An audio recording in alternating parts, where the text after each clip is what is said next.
All right, y'all, we're jumping directly back into the horror bag and talking about a movie that has been highly anticipated and a movie that I myself recently discovered through the trailer and was really excited to go see, Longlegs. I'm going to talk about the ending explained for it. I'm going to talk about a lot of the smaller, minute details that some people may not care about and some people do pay attention to. But all in all, we're going to talk about all that good stuff in this video. Let's get into it. You're now watching The Captain.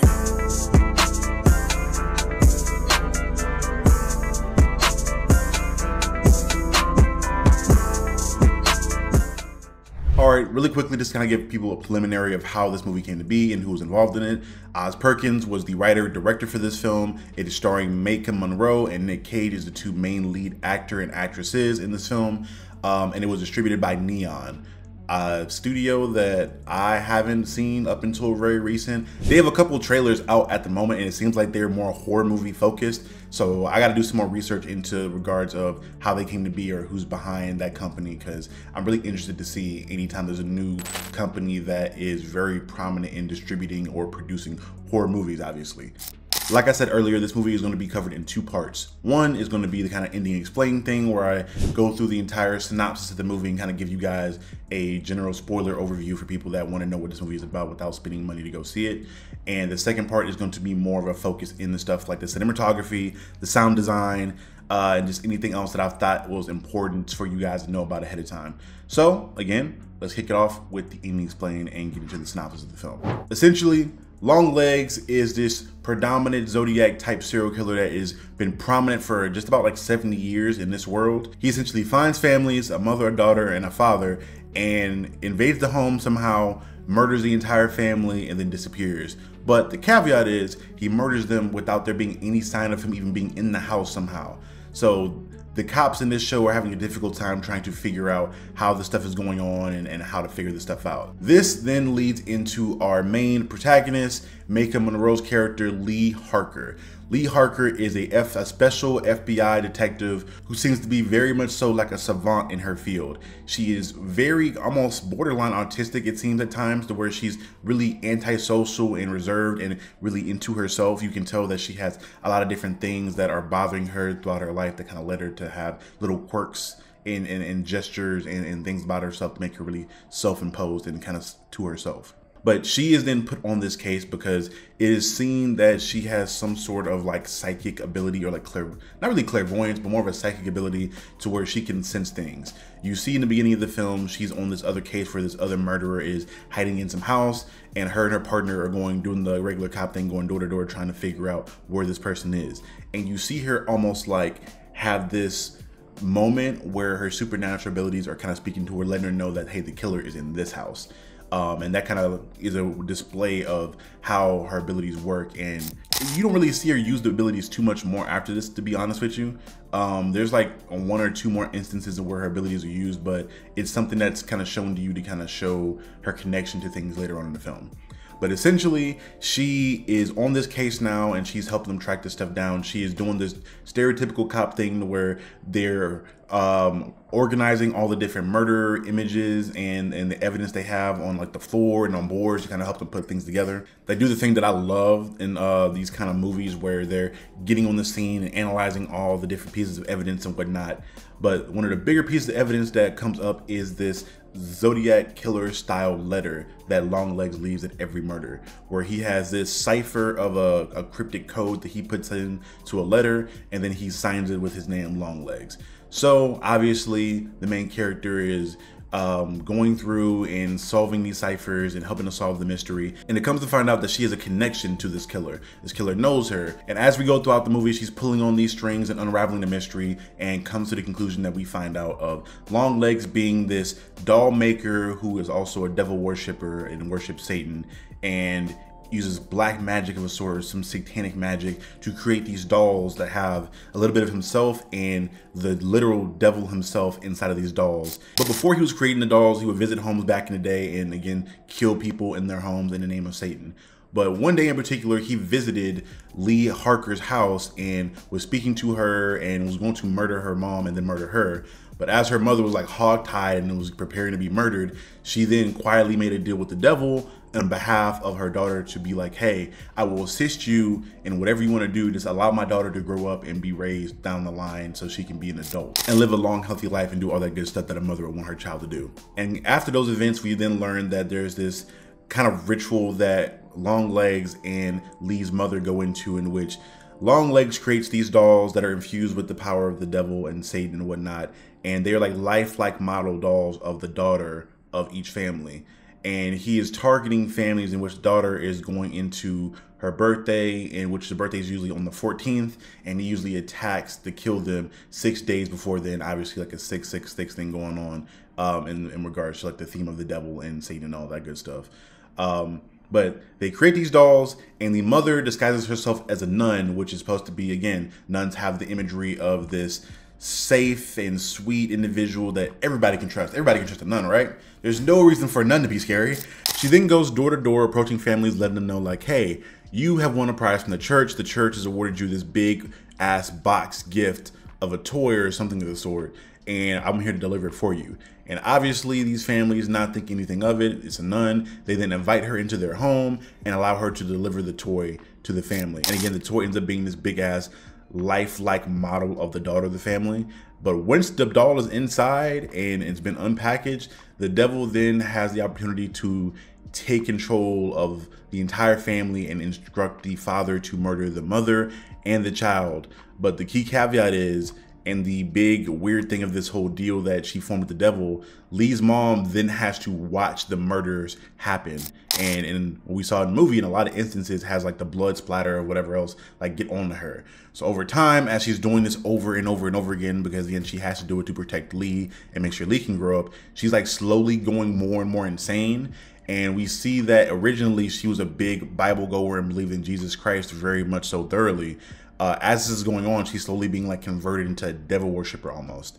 And it's very interesting how this plays out. And I love how they like relay the information and show like everything that was going on behind the scenes near the end of the movie as a big reveal. I think it was done very, very well. And we find out obviously all this stuff is going on, and this ritual is going on as far as the Longlegs guy making the dolls and having his mother drop them off to murder people. And yeah, this went on for 70 years, man. Nick Cage and the mom character were aging pretty well to be like 70 something years old. And yeah, that's pretty much the formula right there. Longlegs makes the dolls, Lee's mother delivers the dolls, the devil kills the family, rinse, wash, and repeat. And that's pretty much how it goes there. The only difficulty comes in where Lee essentially is told that, and you find this in like a bedtime story essentially near the end of the film as they're telling what's going on, that the doll that Longlegs made for Lee, it then has the ability to control her so that she can only perceive things that the devil or Longlegs wants her to perceive. So she is not aware that Longlegs was living in her house for the 70 years this was going on. She wasn't aware that Longlegs even existed for a long time until they discovered that through the movie. And she's not aware of any of the other stuff that was going on. Like Longlegs makes sure to keep her either her memory suppressed or make sure that she just doesn't perceive those things. Again, all these dolls are pretty much voodoo dolls essentially that are controlling the people and control her. And we find all this backstory out once Lee's mother destroys Lee's doll and all those memories come flooding back, and we see like literally the evil devil spirit like leave the doll once it's being blown up. But yeah, that is essentially the main story of the movie itself. Now that I've gone through the synopsis and you guys pretty much understand what the movie is about, I want to speak on some of the more cinematic qualities or just the things that make movies movies. And I see a lot of people review movies and kind of do these ending explainings, especially for horror movies, but I don't really ever see them kind of dive into some of the more minute details that make these movies good or bad. Because obviously you can have general sentiments on the story. Obviously there's some kind of like plot holes here or there that may not add up. And there's some things in regards to certain scenes that I feel like maybe make the movie drag a little bit longer. Things that could have been done in a different way, but I want to focus on some of the more important stuff to me that make these movies good. So starting with the biggest thing to me in damn near any film is the score. The score for this film was, it was a masterpiece and done very well. The score was done by a man by the name of, I'm gonna kill his name, Higi or Hilgi. I'm so sorry if I mispronounced the name. I know I just butchered it. But he did an amazing job on the score. The score did a great job at building tension in certain moments.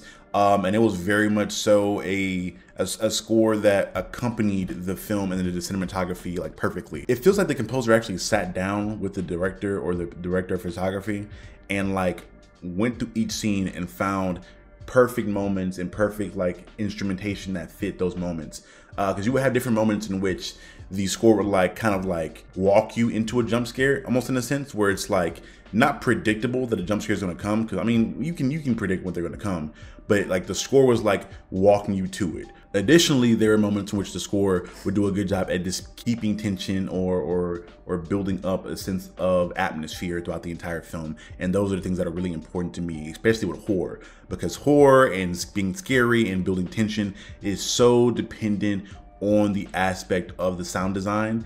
And obviously you can build it through other ways, but I think for the most part, sound design and the score is like the really important thing in regards to a movie being scary to me personally. Getting into more of the sound design and that it kind of works alongside the score, the sound design was done amazingly.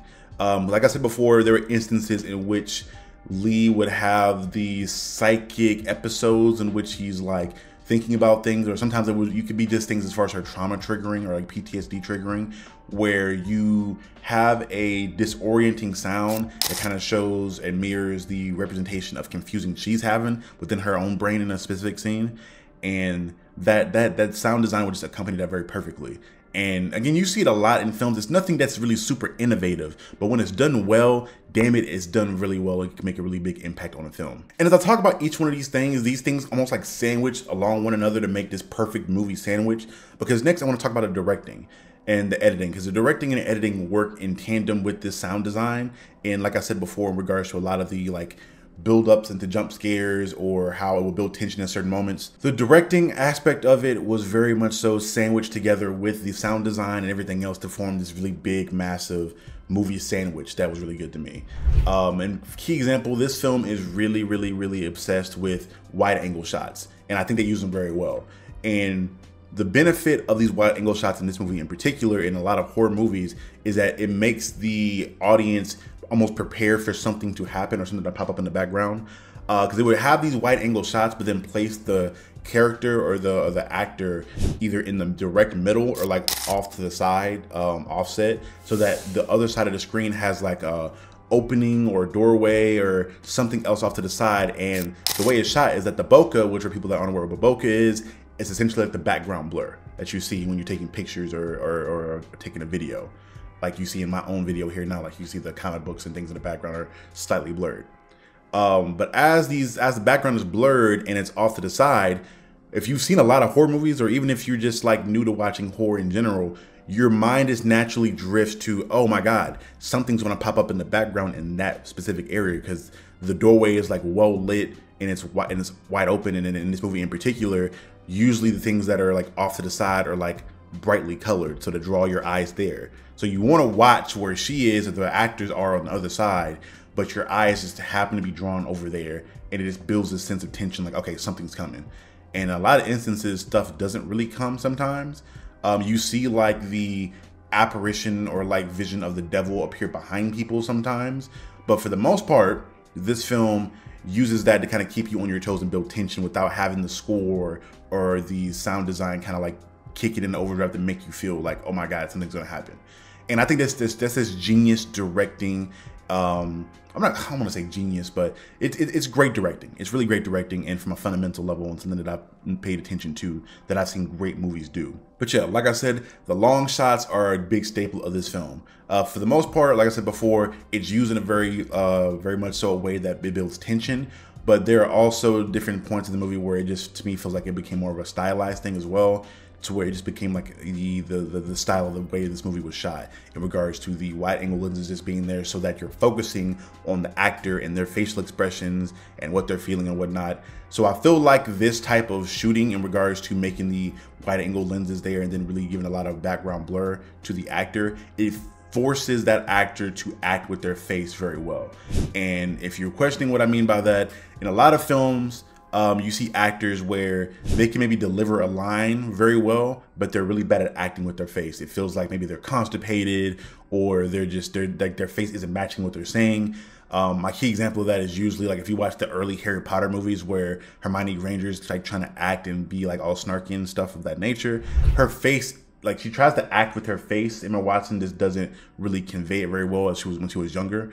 You obviously see that improvement as she goes along, gets older, and other stuff that she does, but that's usually my prime example because usually everybody's seen early Harry Potter. Yes, there are scenes where Macon Monroe and other actors just do an amazing job at like showing a disorientment on their face, or a sense of confusion, a sense of anger, a sense of dread and fear. And these actors in this film do a really good job of acting with their face.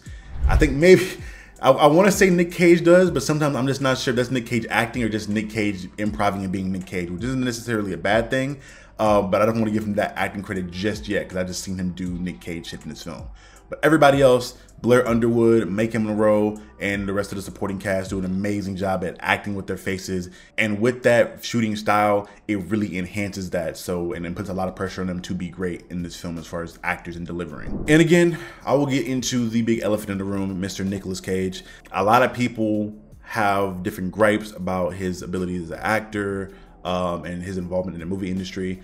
He, to me, at this point, is like Ryan Reynolds, where he's like a cult classic, and he just has a very particular way of going about acting that is very signature to him. Every legendary actor, to some extent, has like a signature way of delivering lines, or a way of where you get away from like them being method actors and get more into like people hiring them to be them in specific roles. Like Will Smith, Denzel, actors like that of that nature. You just kind of pay them to come, hey, be in a movie and be you, be this character, but also just be you. Nick Cage did a lot of that in this film, to where he played the character of Longlegs, which was this weird, really creepy serial killer with white makeup and white hair and whatnot. And Nick Cage played this character very well. And for a lot of the movie, you don't see the face of Longlegs. You really just see him gesturing and hear his voice. And Nick Cage is doing that like high-pitched, creepy voice that you see him do in other movies. There's like scenes in Ghost Rider where he's like doing it as he's like he's just being Nick Cage. But here he is Nick Cage in the best sense of Nick Cage in this film. I love when I see Nick Cage in horror stuff, because him being unhinged and being crazy, playing that type of a character, just works in horror a lot more than more serious dramas or more other action movies, to where him being extra like that can kind of take you out of the immersion of the movie. When you're in horror and he's playing a crazy character, it fits more to me personally. If you've seen a movie like Mandy, where he's like on LSD tripping and he's being weird and doing all kinds of weird, crazy shit, it fits that movie perfectly, and it makes everything kind of come together. And this movie, I think, is another example of that, where he gets to just play this unhinged devil worshipper of a character and just be creepy and be crazy all around. And I enjoy his performance in this a lot. I think this is like another like cult classic for me, of a movie that I definitely want to see again and see his role in, and I would recommend it to other people as well. So kudos to Nick Cage. Nick Cage did a great job. I remain a fan. I would love to see even more horror stuff going forward. Please do more. And again, two other specific acting performances I want to shine a light to are, again, the side character of Agent Carter, Blair Underwood. He did a great job at playing this like straight-laced officer and cop, and kind of having also a little bit of a caring persona, and trying to get Lee out into the world, essentially. And like, he invited her home to meet his family, invited her to drinks, trying to get her to kind of come out of her shell a little bit, and kind of have that almost similar sort of a buddy cop duo that you would normally see. And obviously near the film, he plays a very crazy, deranged father very well as well, and is very like off-putting, because you see that drastic contrast in how that character was earlier into how he is now. He did an amazing job. And again, I want to give a lot more credit to Macon Monroe. Again, if I'm butchering names here, please let me know in the comments below. But she did an absolutely amazing job as this character.